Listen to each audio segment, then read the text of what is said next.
APSC প্ৰিলিমছৰ কাৰণে বহুত ডাঙৰ এটা প্ৰশ্ন আহিবলৈ গৈ আছে সাহিত্য একাডেমী বঁটা কোন বিজয়ী হৈছে অসমীয়া সাহিত্যৰ কাৰণে অসমীয়া কবিতাৰ কাৰণে সাহিত্য একাডেমী বঁটা পাইছে সমীৰ তাঁতীয়ে পাইছে তেওঁৰ যিখন কবিতাৰ কিতাপ সেইখনৰ নাম হৈছে ফৰিংবোৰে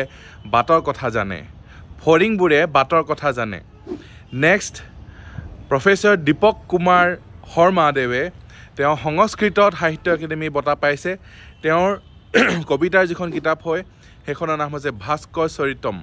ভাস্কৰ চৰিতমৰ কাৰণে সংস্কৃতত সাহিত্য একাডেমী পাইছে ডক্টৰ দীপক কুমাৰ শৰ্মাদেৱে আৰু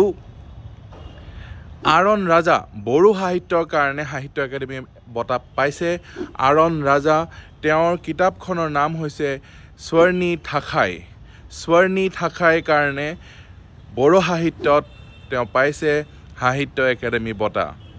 এনেকুৱা ধৰণৰ আপোনালোকে যদি ইম্পৰ্টেণ্ট টপিকছবোৰ জানিব আছে তেতিয়াহ'লে আপোনালোকে এই চেনেলটো ছাবস্ক্ৰাইব কৰক আৰু যদি ইনষ্টাগ্ৰামত চাই আছে তেতিয়াহ'লে এতিয়াই ফ'ল' কৰি লওক ধন্যবাদ জয় আই অসম